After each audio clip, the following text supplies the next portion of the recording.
Good evening, everyone. Good evening, COINMUNITY, and welcome back to the coins.ph weekly live stream, COINMUNITY Wednesdays. I'm your host, Jaffa, or JC Cadiz, as you might know me, community manager of coins.ph, and I welcome you all to yet another COINMUNITY Wednesdays. For tonight's program, we are going to be featuring our first gaming project for the year, and we are going to be talking about redefining Web3 gaming and empowering creators in autonomous worlds with SOVRUN. So don't forget, if you're new to the stream, that every week we will be choosing some random winners who ask community questions through our Facebook Live. So if you are watching, please do send your community questions for our guest, Saigo, the Director of Marketing for SOVRUN, over through Facebook, and I will be choosing your community questions later at around 9:30, halfway into the show. And don't forget, that we are also active as well on our community channels for coins. So we have a coins Discord and a coins Telegram where we are also streaming COINMUNITY Wednesdays on. So make sure to tune into the stream from any coins social media or community channel. And stay tuned for all of our promos, our campaigns, community events. We would love to keep the community in the loop. So without further ado, I guess we can begin, our AMAs. So for tonight's program, unfortunately, Renz and Bausa are unable to make it for our stream tonight. But in their place, I'm super, super excited to have Saigo, the director of marketing for SOVRUN, to join me tonight to answer the community's questions about gaming, about SOVRUN, and to educate our audience about Web3 gaming and everything under the sun for SOVRUN. So, Saigo, I will bring you up on stage. Good evening. How are you doing this fine? Looks like it's probably Wednesday morning where you are. Are you in Hawaii right now? No, it looks a little similar to Hawaii, but I'm actually in Rapa Nui, in Chile. It's like 5 hours off the coast of Chile. But excited to be here. I used to do AMAs like all the time back in 2022. It's one of the ways I got started in the space. We used to do these like Shark Tank AMA Twitter Spaces twice a week, so it feels good to kind of be back in the saddle. Awesome. Saigo, yeah, I mean, we were supposed to meet up during the YGG Play Summit back in November, but it's finally nice to kind of meet you through the AMA that we're having tonight. And, a lot of our community over at Coins, the COINMUNITY, a lot of them come from the YGG ecosystem. So I'm sure a good number of our members who are coming from the partner communities or partner guilds, they're tuned in because they really want to learn more about Web3 gaming and projects in the space that are looking to enhance the community gaming experience in Web3. So without further ado, I guess we can hop right into our AMA. So for our first question, I guess maybe Saigo, you could, can you introduce what SOVRUN is and what problem in Web3 gaming you guys are trying to solve? Yeah, absolutely. And let me know if I start glitching out in the middle of the Pacific Ocean. But yeah, the kind of high level SOVRUN is the evolution of what BreederDAO originally was. I think when Renz and Jeth and Co had and Nico had the start to what they were building with BreederDAO, there was this vision that there were going to be these massive businesses and like opportunities in the quote unquote metaverse, and we saw that early with Axie.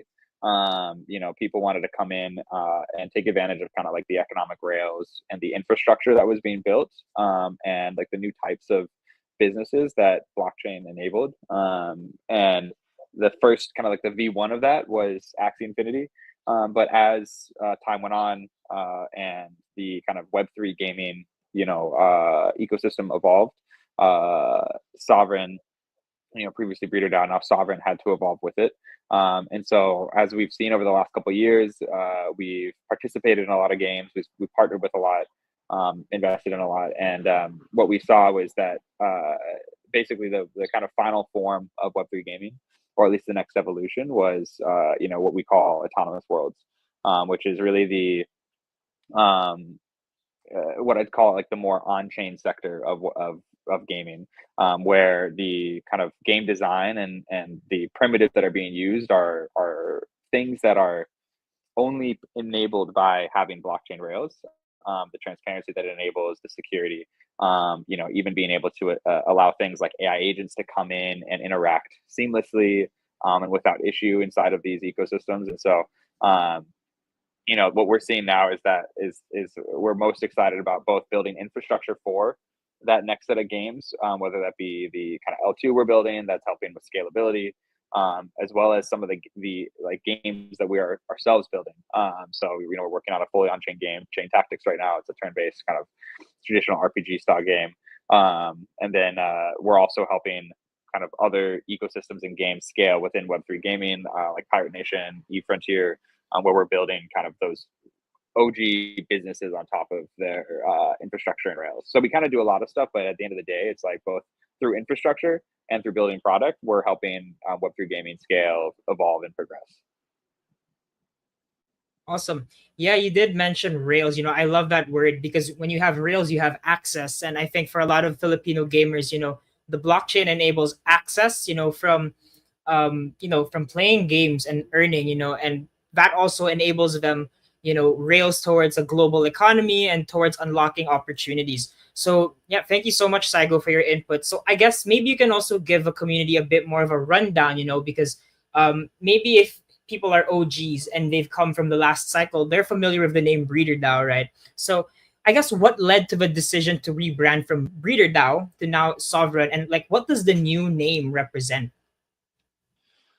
Yeah, it's a great question. And transparently, I don't have as much history with BreederDAO, everything, and maybe this is kind of a benefit as I've gotten to kind of absorb from the team members. I came in as somebody who got to see BreederDAO kind of from the outside looking in, and then like middle of last year, I met Renz and the team and decided to join ultimately because, I thought like the vision and the opportunity that was ahead was really exciting. But the way I see it is BreederDAO was kind of a relic of a moment in time.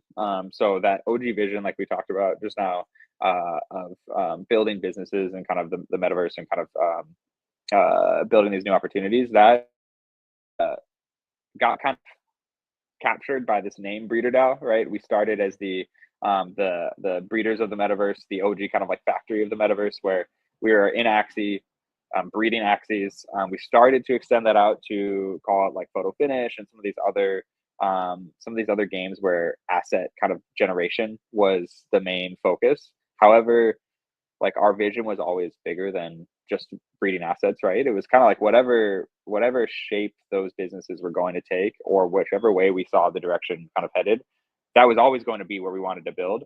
It's just at that moment in time, breeding was what made sense, and it was what it's what got us a lot of attention, right? Like everybody kind of knew us as the breeders. But now, as we've taken these next and the space is taking these next steps, we thought it was really important for us to kind of announce ourselves as bigger than just the breeders of the metaverse, and SOVRUN is something that allowed us to really, I guess, like expand our ecosystem. And by that, I mean, like now we're not just people who breed assets, but we're people who build infrastructure for other people who might actually become the next BreederDAO, right? We're building that layer 2 SDK. We've got something coming out that's going to make it easier to build games on chain called the Headless Client. And then we're also able to kind of focus on some of the products we're building, like Chain Tactics, the partnerships we have with Gig. And so it was really an exercise of like, how do we kind of make ourselves not limited to the old name? And then also SOVRUN itself is not, it's like a word that has, it sounds kind of like a name or like another word. Like if I say it fast enough, you might go, oh, like sovereign, like sovereignty, like independence, autonomy. But it's neutral enough that kind of gives you I guess mystique, right? It's a little bit mysterious. It could be anything. So yeah, as with anything with these brand names, it's kind of you look at it long enough and you're like, man, I hate this name. And then you look at it, you're like, wow, wait, I actually love this name. And so you see all these different businesses that come out. But for us, it was, that was a bit of all of those things that I just kind of talked about. Awesome. Yeah. I mean, you did bring up Axie Infinity, right? And I think that was the gateway for so many Filipinos, to the metaverse. And as you mentioned, BreederDAO, because you would be breeding the Axies, right? But the vision has evolved into really more of like building for the builders, right? So I think it's also important that that distinction is made, because it also reflects the change in direction. So Saigo, thank you for your input there. And I guess we can move on, to kind of breaking down to our COINMUNITY members, what you guys are trying to teach and I guess amplify and echo, which is autonomous worlds and on-chain games. So maybe there are some people who might not be familiar with it. So I'd like to ask you, Saigo, so could you explain the difference between like on-chain and fully on-chain games? So I think there's a distinction between when a game is on-chain, but it's also fully on-chain. Yeah, absolutely. And sorry, a rooster just, I mean, you guys are familiar with these. A rooster just walked into the frame. So if you hear a rooster in the background, I'm on an island. So it's just the way life is. Yeah, I think this is it's a pretty interesting topic. I don't know if there's like a clear cut, distinction that is agreed upon. But generally, the way I think about it is, you have your Web3 games, which are any game that has said, "Hey, I'm gonna put some component of my game on chain." We'd probably call this like what we'd really call this in like the Web3 gaming space is like a Web 2.5 or like Web 2.1 game. Um, where somebody's like, "Hey, we've got NFT skins. We made skins in our game on chain, and you can go trade them in the marketplace." But every other part of the loop is effectively off chain. But then if you get into on chain, like on chain games, where a majority of like the game experience is on chain, that's where I'd say like you're looking at things like the game logic, the whole asset generation loop, buying and selling, you're looking at like a majority of the components of the game being on chain and dependent on that on chain infrastructure. And then you kind of move over to fully on chain games, which is like, somewhat of a meme these days, where you saw I'm sure if you saw like the Wander CEO, I don't know, 2 months ago, he put out that video where someone was playing like a dungeon crawler or something, and every time they took a shot right, there was like a button confirmation to approve the shot on chain, and it's like this very like convoluted like on-chain gaming sucks because of this user experience. That's like the meme of it, but in theory, a fully on-chain game would have like every single like stat action on chain. So I use this character. My choice of using this character is on chain. When they turn left, it's on chain. When they walk straight, it's on chain, right? And you kind of put all of those things on the blockchain. I think most people agree that, except for kind of like niche uses of it, that's probably not necessary. And so that's why you kind of have this distinction, I think, forming between like on-chain gaming and fully on-chain gaming, because fully on-chain gaming became a meme. On-chain gaming was still super important and like the next kind of iteration of the genre. And then like Web3 gaming, ironically, is not very like Web3 by nature, right? With some of the games that have come out. And so we needed these distinctions to kind of go, hey, like there's traditional Web3 gaming, there's on-chain gaming, and then there's this like very intense one called like fully on-chain gaming. Awesome. Yeah.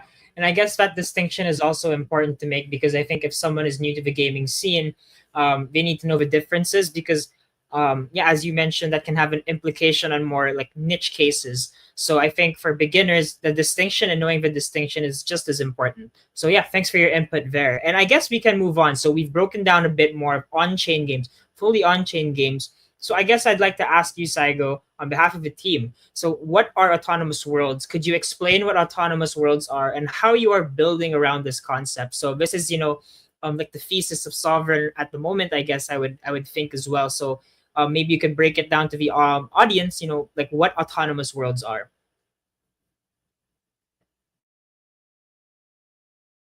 Sorry, let me off mute. Yeah, absolutely. So like at a high level, I guess, autonomous worlds are virtual environments that are powered by decentralized blockchain networks, where the rules, the assets, the kind of game state of the world exist on chain. Um, and so these kind of these ecosystems allow, I'd say, um, they allow kind of the environment for self-expanding and self-evolving worlds to emerge.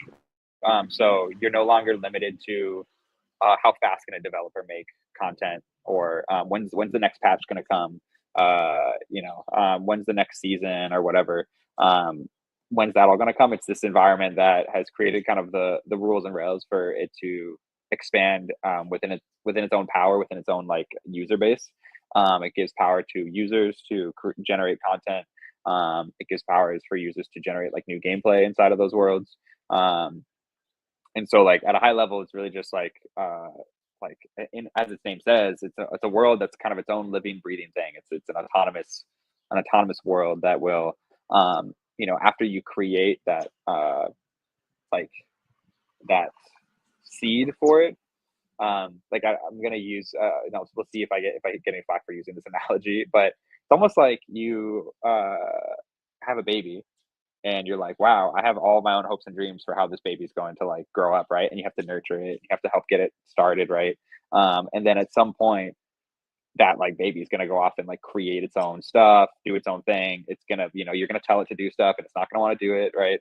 And so I would almost imagine like an autonomous world to, in its final state, be that type of process. You create the thing, you mold it in a way that you think will be interesting, and then it goes on and lives its own life, and it's kind of contributed to by its player base, by other developers who want to build stuff, right? If you look at like Warcraft 3 and kind of the original modding community there, even StarCraft, like the game was the game the developers built, and then it was limited to how much people could build on top of it. But there was a lot of things that were needed to kind of handhold people in those instances. And once that original kind of cohort stopped, the game kind of just, it stopped where they left off. But in an autonomous world, you start to look at like AI agents coming into the game because of the blockchain rails. Those AI agents can kind of live on and do their own thing. They have the power to kind of take the ecosystem in a new way. So it's a bit early in that we don't really know what an autonomous world will fully look like because there really aren't any. But that's kind of the vision, is that this kind of living, breathing game and experience over time. Awesome. Yeah, I mean, you mentioned AI agents, right? And that's a big trend that we're seeing right now in the industry as well. So I think it would be super cool to see how these AI agents, will be in, the created autonomous worlds and how they'll interact with players. And I think that opens up, a lot of different possibilities for interaction within the game. So it's going to be exciting to see, an integration like that for autonomous worlds. So I think that's the one thing I think that I'm really excited for to be added into like the games and the things that people and gamers create. So yeah, thanks for breaking down on-chain games, fully on-chain games, and now how we're moving forward towards the idea of autonomous worlds. I guess the next thing we can talk about, Saigo, is how we plan to empower creators with this technology, right? So I guess you could also maybe add a little bit more on what tools or features the SOVRUN offer to make creating and monetizing autonomous worlds accessible for both developers and players. Yeah, definitely. And I'll preface this by reminding people I'm not technical. So when it comes to like developer tooling and technology, some of our stuff is still in its early stages. Things that we're using ourselves, but we're still developing some of the kind of should I say like technical documentation and kind of user flow for people outside of our team. But the at a high level, a lot of the stuff that we're building is meant to really help bridge the gap for those Web2 game developers that are really curious about Web3. They understand maybe there's a little bit of there's things there that don't exist for them in Web2, and there's opportunity. But the barrier to entry right now, having to learn Solidity or in some cases Rust, and having to come in and learn a whole new language just to start interacting with it is pretty daunting. And for a lot of people who don't know if there's any benefit on the other side, you take a bunch of time just to go learn a thing, and then on the other side you don't make any money.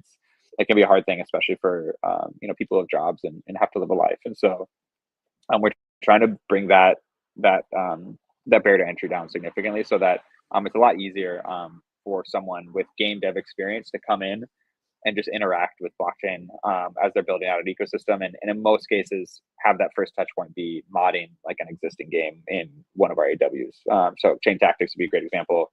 We're building something called the headless client around it that should bring that barrier to entry down. And then you could imagine a user comes in and they say, hey, I'm really curious about blockchain. I don't really want to build my own game just yet. I want to figure out what all this is about.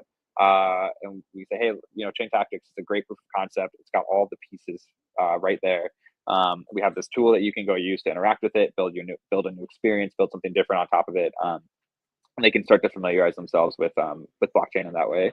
So it's kind of like one component for that Web2, Web3 developers. The other one is more on the Web3 native side is two of the biggest issues for like building fully on-chain games, or and like even like mostly on-chain games, is scalability. So transactions in particular, right? You imagine a game that has millions of players on it, and the amount of TPS that runs through a blockchain. Every game that has like kind of started to hit the threshold has experienced issues. Pirate Nation is a great example. They were early days on Polygon. They started to push the boundaries of what was possible on that chain. They had a ton of issues. They eventually had to move to Arbitrum, and they've been building kind of their own infrastructure, really working to kind of like find just the right balance of like maybe some smoke and mirrors with some of the stuff they're doing in the back end, and then also just creating a good user experience on the front end. And so but it's still an issue that definitely persists across the space. And so the scalability part is what we're trying to solve with the L2 that we're building, that'll be built on Hyperliquid. And then that leads into the second component of that, which is the liquidity component. On-chain games are a bit different than Web2 games in that the types of user actions and experiences they enable often revolve a lot more around kind of like the economic components of the game, and thus like financial liquidity is really important in these ecosystems, because you could imagine like in an autonomous world, you in theory could have an entire game experience and game state built solely for AI agents, and in that environment, if there's no kind of financial liquidity in the system to kind of like grease the wheels, the game won't really flow, evolve, or expand in any way that you probably want it. And so that's the other component of like being on Hyperliquid, is kind of tapping into that liquidity that exists there, and solving those kind of two issues of liquidity and scalability. So those are two of the ways we're starting to look at it. You could look at like adoption is a huge thing. So the partnership with Gig to kind of help onboard more users. That's another thing we're kind of working on the tooling side, if you want to call it that, for game developers to do distribution. But those are a few of the things that I can talk about right now, at least. Awesome. Yeah.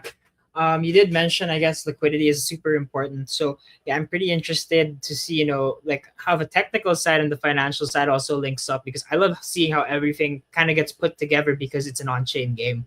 So yeah, thanks, Saigo, for those tools and features. And I guess the next question I guess I have for you is, so how is Sovrun empowering creators to contribute to the adoption of fully on-chain games in autonomous worlds? And yeah, I mean, when you say empowering creators, we can also talk about like the community engagement and community building initiatives that you guys are, trying to test out. Like for example, we also had like our Discord tours to spread the word. So maybe you can also share a little bit more about, the other plans that you guys would have to empower creators to create for fully on-chain games and their own autonomous world.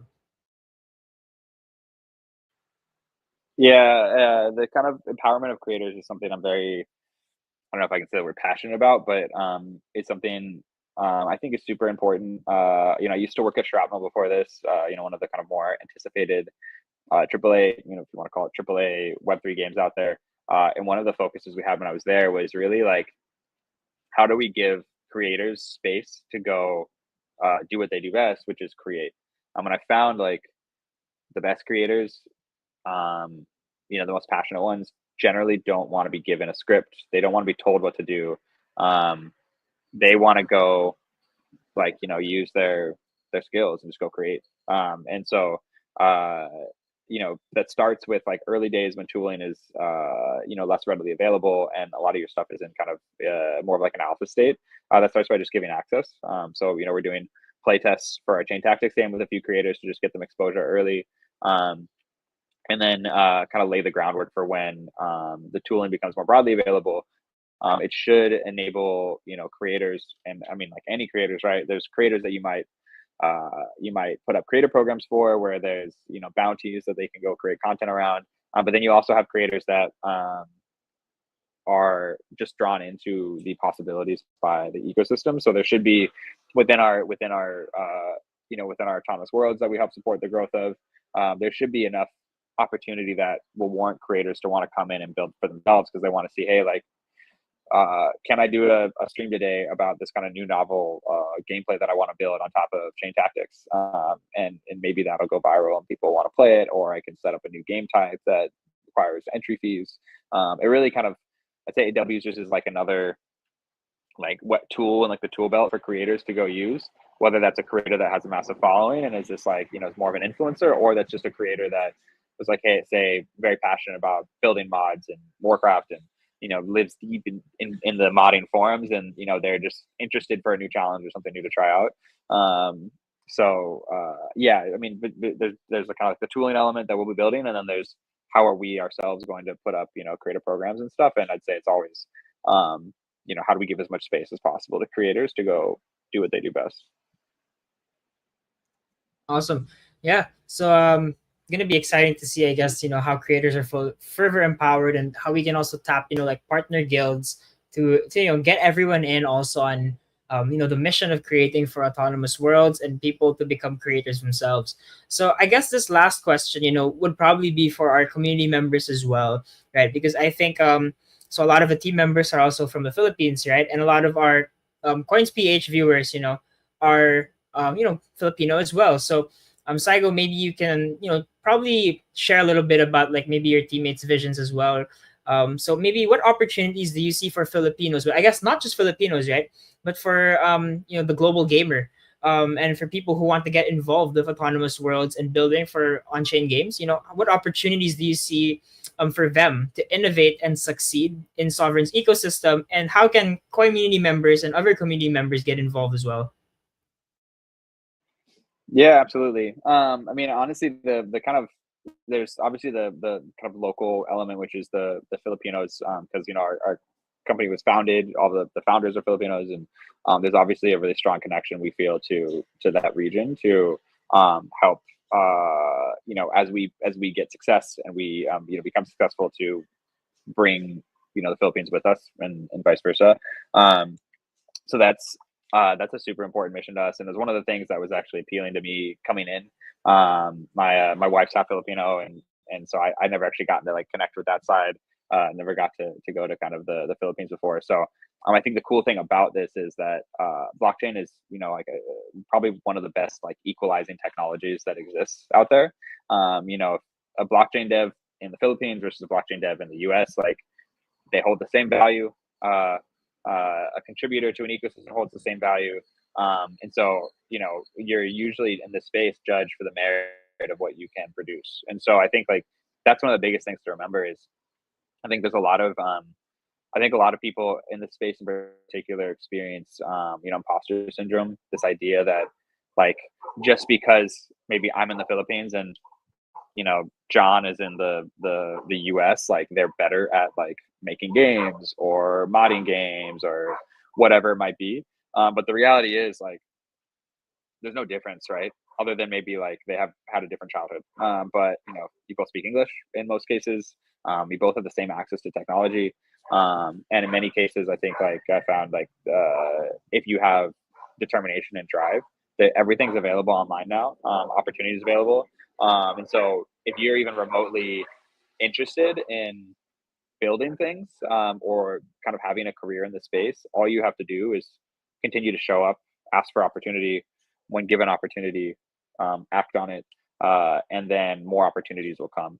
Like I tell some people this story.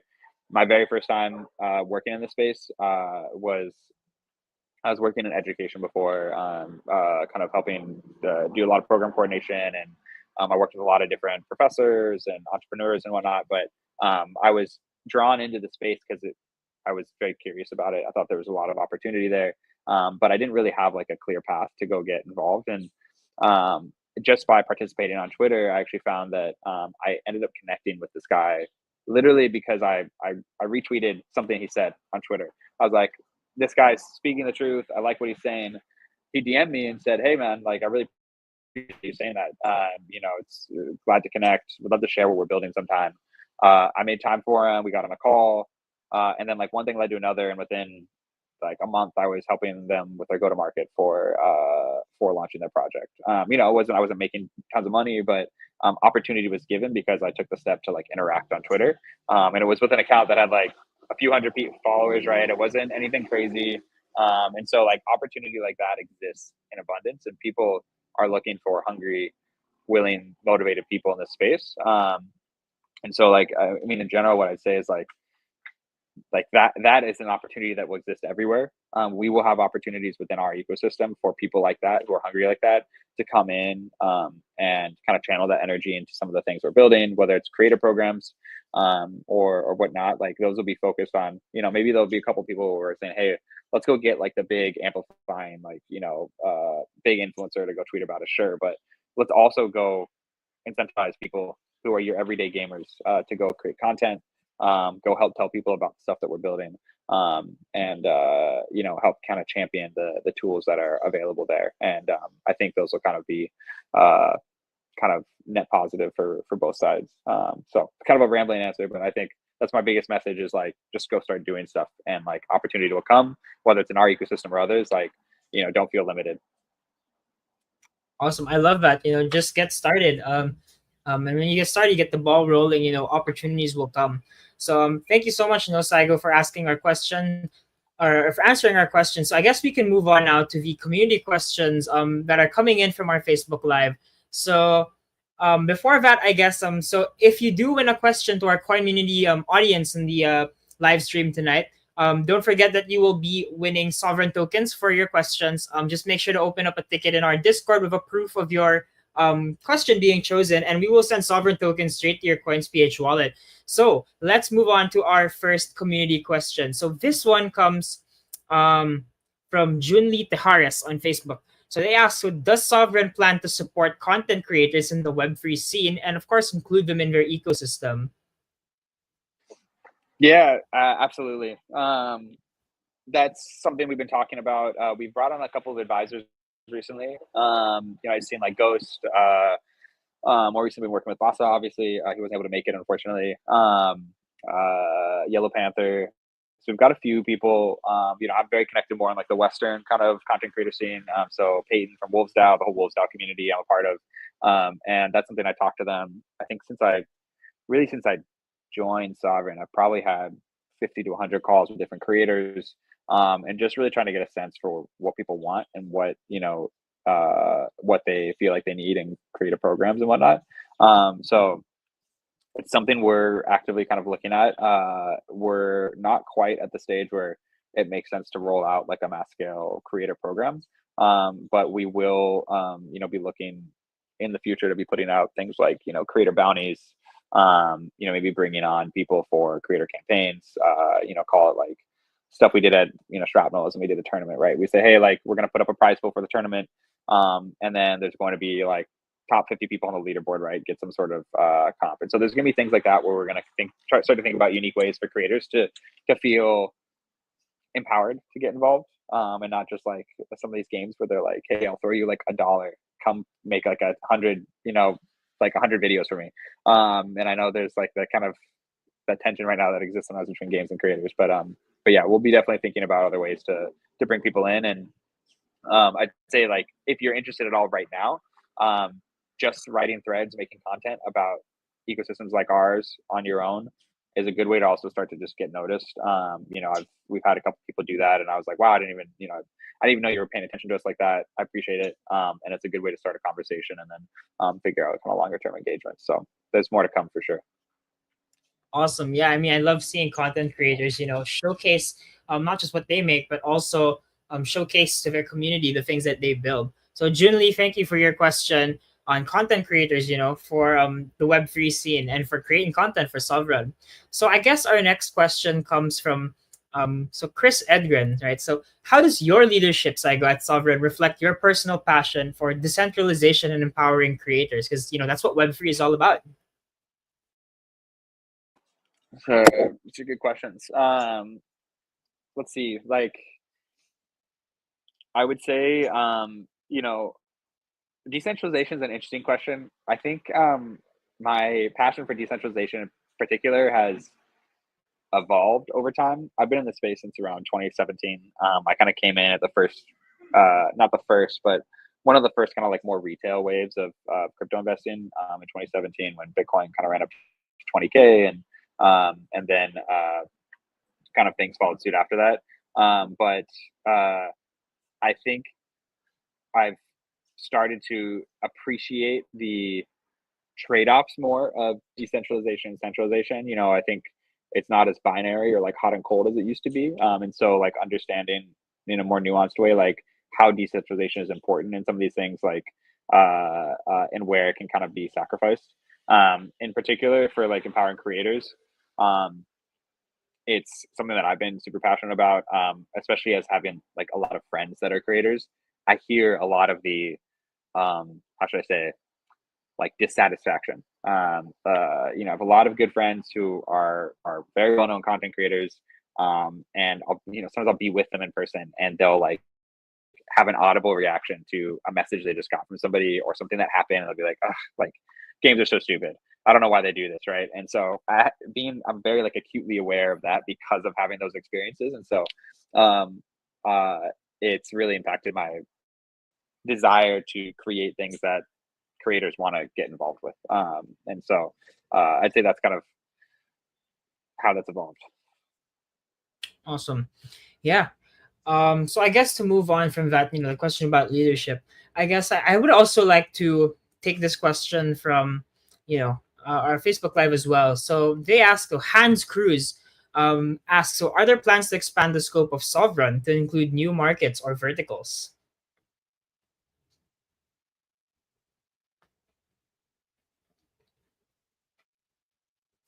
Nope, Saigo, I think you're muted.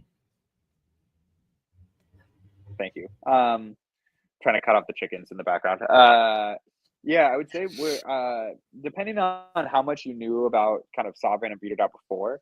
I'd say like we've already kind of expanded the scope of the project to include new markets and verticals. You know, we started off more as this kind of user of tooling and builder on top of games, and since then we've expanded to creators of tooling, or providers of tooling, and then creators of our own products that we want to see kind of, you know, we'd love to see like with what we're building with chain tactics and some of the stuff we're doing on AI agents, like would be incredible to see like a BreederDAO emerge to come build some of the stuff on top of that. So I'd say we've already kind of expanded the scope of the project. You know, we have what I'd say like what I describe as like 3 pillars or 3 layers to our ecosystem.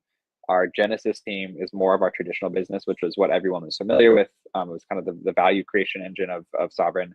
That includes like our like asset generation, as well as the kind of in the participation in like the gaming markets. And that was like the OG BreederDAO vision. Now we have our labs team, which is focused on building infrastructure, our L2, our SDK, our headless client. That's all being pushed out through our L2 or our labs team. And then we have kind of a third vertical, which is we call Nexus internally, but it consists of Chain Tactics, which is our kind of a first party game, and then also Gig, which is our distribution product with that we're going through with Smart right now. And so I think we've already kind of expanded scope a good amount. I don't think we intend to really go beyond that right now. We're really kind of like zoning in and like fortifying those initial kind of positions. Awesome. Hans Cruz, thank you so much. And again, if your question is chosen, so please do head over to our Discord and do ping me or any of the coins champions in the server and open a ticket also. That does help, so we can get your details and send Sovereign tokens over to your coins wallet. So thank you, Hans, for your question. I guess we can move on to our 4th community question, Saigo. So maybe there are people who want to get started. So as you mentioned, you get started, opportunities will come to you. So what advice maybe can you give to small creators or developers, so how can they compete and thrive in Web3 gaming's autonomous worlds? Yeah, this is a great question, and I was kind of alluding to some of the like my thoughts on this earlier, but the most important thing you can do in like building your own foothold in the space is like call it like niche down. So what I mean by that is there is so much happening all the time, and it's impossible to be an expert in everything that's out there, right? Like there's no way you're going to be an expert on like AI agents and virtuals and also be an expert in like DeFi and also be an expert in like Web3 gaming and autonomous worlds and whatever, right? It's so your ability to kind of like find things that are interesting to you and then hyper focus on one thing and become the expert and create content around that is a massive opportunity for you to like grow your own following, grow your own channel, grow your own your own reach. So that's like the biggest thing is if you want to be a creator in autonomous worlds, I'd say autonomous worlds is pretty much a niche right now, a niche of a niche, right? Like Web3 gaming is at large kind of considered this a little bit of a niche still. And within that, on-chain gaming is a niche, and then within that, autonomous worlds is even this kind of even newer niche. And so, starting to create content around emerging trends like on-chain gaming. Go look at like on-chain heroes, the Play Gigaverse, look at some of the stuff we're doing with Chain Tactics, like kind of identify all these and just start to make content around it. Put it out on Twitter, put it out on YouTube, wherever. And that's probably the best way to initially get started, is create content around stuff you're interested in. And then as these kind of games mature, you'll be kind of like obvious people that you'll want to include in any sort of creator program or eventually advisory, because those games will want to kind of capture the leading thought leaders in those spaces. And there's still plenty of room to kind of have more of those, I think. Yeah. Awesome. Jimmy, thank you so much for your question. Please do let us know, through our Discord, let the Coins Champions know, or you ping me for your SOVRUN tokens. So thanks for your question, Jimmy. For our next question, so I actually like this one as well. Maybe this one can be addressed to you personally, Saigo. So from Airy Greyrat, they ask, so what motivates you to keep innovating in this space? Yeah, that's a good question. It definitely can be tough sometimes, just because it's exciting when the bull market's around and people are like making money in Web3, and so there's this desire to like, hey, every day is a new day, there's new opportunity, I need to kind of keep showing up to really like make sure that I'm making the most of the time that we have right now. So I think right now it's a lot easier to stay motivated because there's so much like energy and excitement. And the way, like, I guess more tangibly that I like tap into that is through the like connections that you make in the space. So finding people who you vibe with, who you like a lot, who are building stuff, who are at kind of like a similar level to you, or maybe sometimes even doing a bit more. Connecting with those people, setting whether it's weekly or monthly check-ins, attending, like playing games together, whatever it is, like having those regular touch points, I've always found is really like motivating, because you hear other people that are going through the same things. They're having the same problems. And in some cases, they're either helping you solve them or just them talking about their problems helps you kind of be like, oh, okay, like I'm not alone on an island, right? I wouldn't call it so much as like therapy, but it is a little bit of that like therapeutic like release of like, okay, I'm like talking about the trials of the space, because it's not easy, right? It's like a 24/7 space. It moves so fast, and the more you get into it, the more other people, like you'll see people making tons of money here and there, and you're like, oh my god, like that person just made $1 million. Like what am I doing? Why can't I make $1 million? And you start to compare. They always say comparison is the thief of joy. And so having those touch points that can help you just kind of like find balance in what you're doing in the space. And then also, when you do need that accountability buddy to say, hey, like, did you make that piece of content today? Did you go to the gym today? Because we often forget to like go to the gym and take care of our health while we're in the space. Those people, building like a strong network is like the most important thing you can do. Otherwise you kind of will devolve into, I think, chaos in one way or the other. Absolutely. And I guess, we're big on community as well. I think that kind of support system is so important, especially as you mentioned, going to the gym or staying fit, I think is so important, because in this space, when things are running 24/7, it's so easy to get locked in and to forget to take care of yourself, because like, money is involved and it's in a market that doesn't stop. So yeah, I think 100% agree with that's back to basics, but never take it for granted, especially your health. So Ari Greyrat, thank you so much for your question. And again, do let me or any of the Coins champions know over on Discord that your question has been chosen as well, just for us to keep track of all of our winners for Sovereign Tokens from our community questions for tonight. So we still have 10 more minutes for community questions, Saigo. So I think this one comes from um, from JB Liwanag Miralles. They ask, how can the local community, whether Filipino or in other countries, leverage Sovereign's resources to become key players in global Web3 gaming?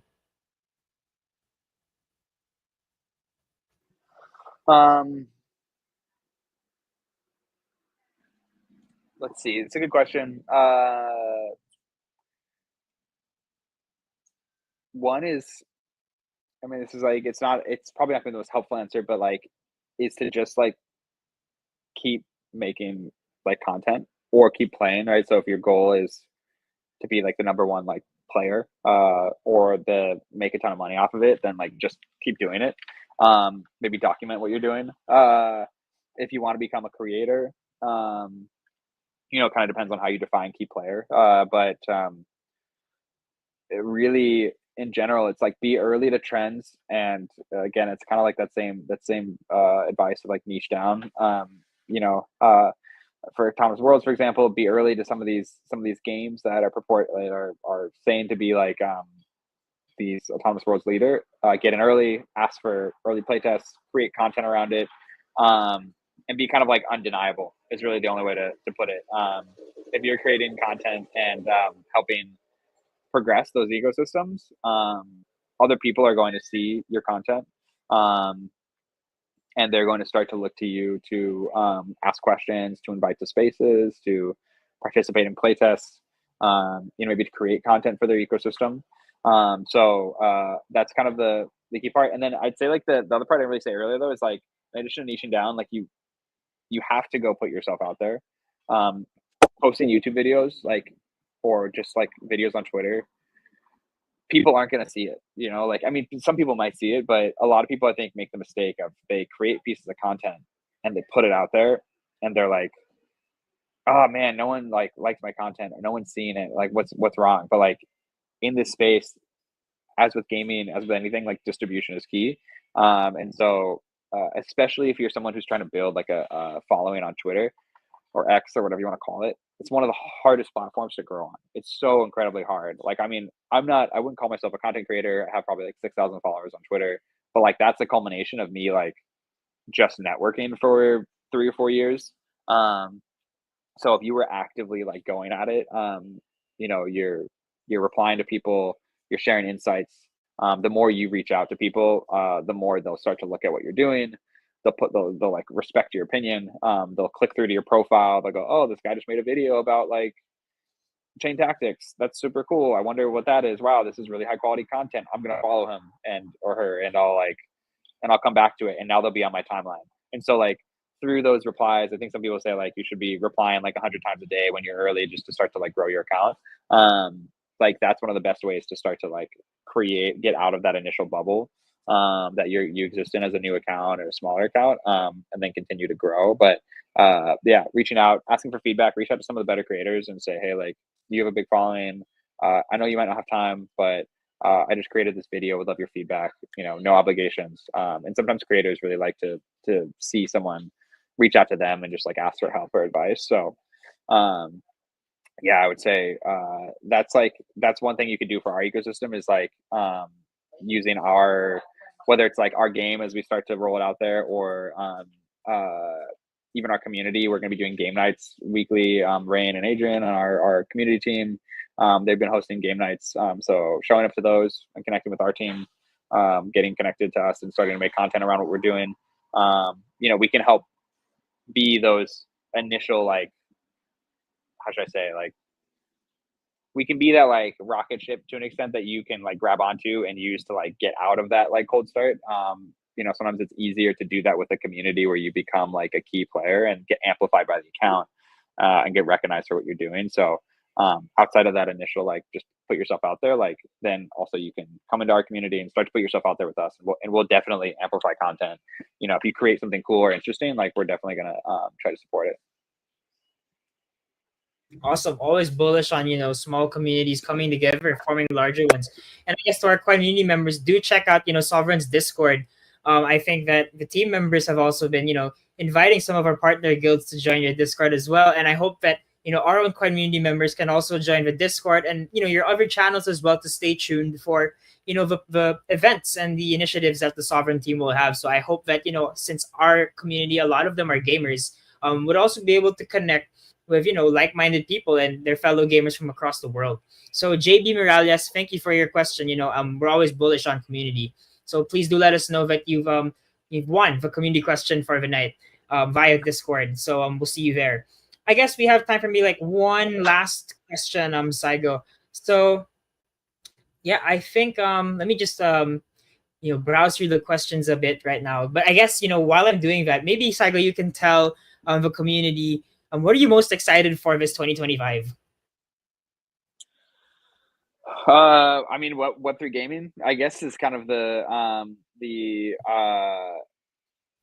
most exciting thing right now, just because we've seen what we always see with cycles is like Web3 gaming is kind of one of the last things you start to see people start to get interested in, like the opportunities that are kind of arising there. And I think we're starting to see attention slowly start to shift back. In particular, I think like the integration of AI agents into gaming ecosystems is something that's like really exciting.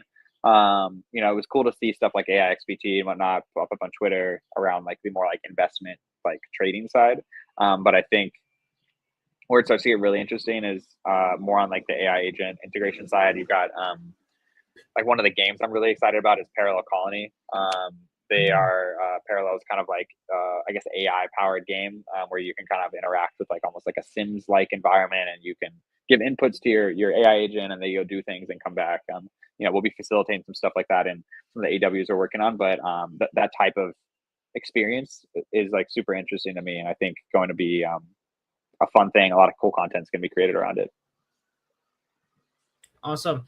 Thank you so much. And I guess we can close the AMA, with this final question again from Facebook.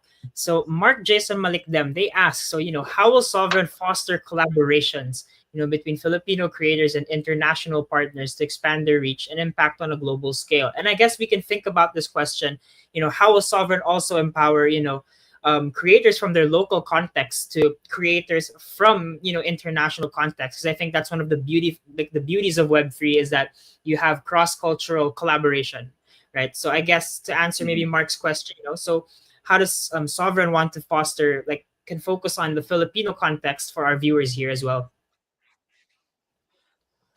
Yeah, absolutely. I would say like leveraging our own kind of reach and capacity to bring both groups of people into the same room. I think one of those things that's cool about the creator programs that get created is you kind of have creators of the same content coming into the same Telegram channels or Discords or whatever it is, and connect on it.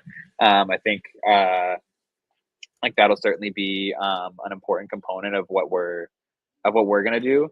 I think beyond that, like as we're building an ecosystem, creators inside of our ecosystem are helping us build some of the things that we're doing. They'll get exposed to the international partners that we go out and partner with for some of the tooling that we're working on, or even some of the stuff that we build on top of. So like, for example, we did a scavenger hunt on top of Pirate Nation. It was a kind of on-chain scavenger hunt. Pirate Nation is obviously an international partner.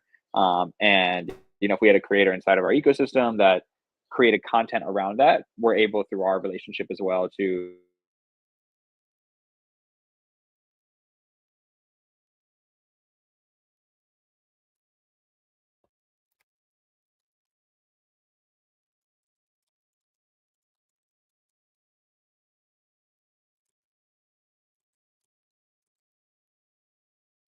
Um,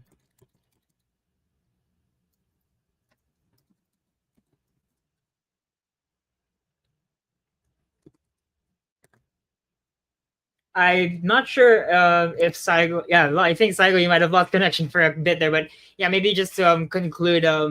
Yeah, just to recap the final parts of your message. Yeah.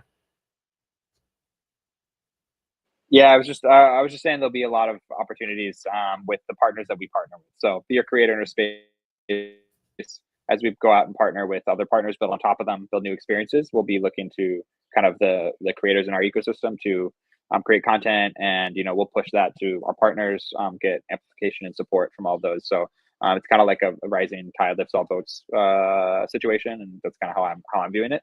So yeah, as we grow to be an international brand, our creators will grow with us, and opportunities will kind of start to pop up more and more. Awesome. So Mark, Jason, Malikdam, thank you so much for your question.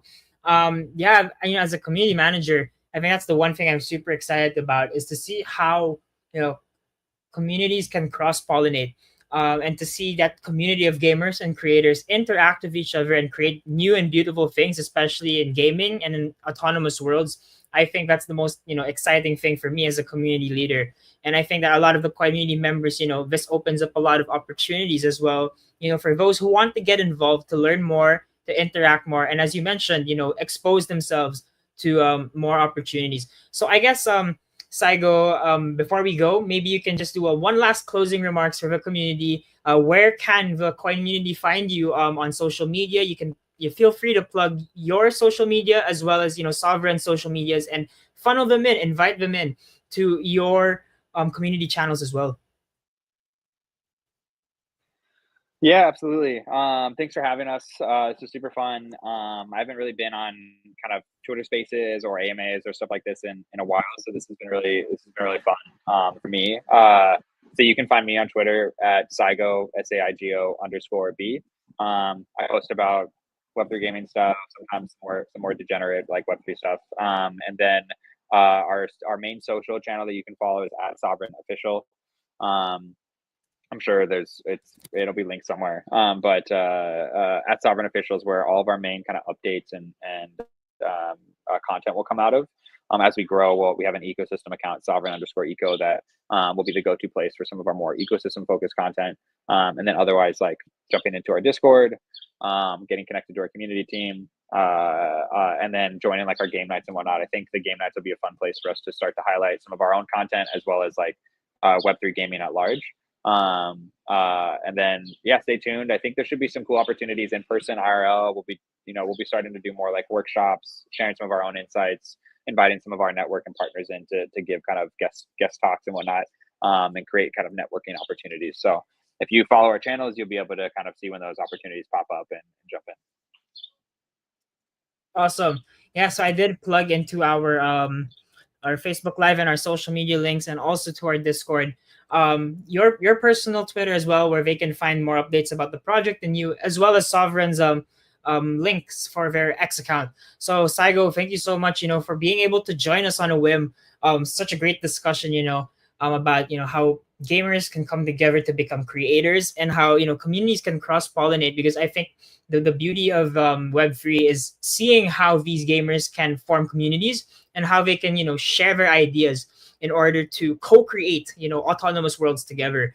So Saigo, thank you so much. And to all of our COINMUNITY members, don't forget that every week we also have some fun in our Discord. So we will be giving away SOVRUN tokens as well to participants to our little community game after, that's usually hosted by our own coins champions. So Saigo, thank you very much again for joining us on COINMUNITY Wednesdays to talk about redefining Web3 gaming and empowering creators in autonomous worlds. So I'm your host, JC Cadiz, or Jaffa, as you may know me in the Web3 world. And I'll see you again next week, where we'll be having another COINMUNITY Wednesday with Nifty Island. So everyone, have a good evening, have a good Wednesday. And Saigo, I'll be seeing you around the metaverse, as well as all the SOVRUN team members.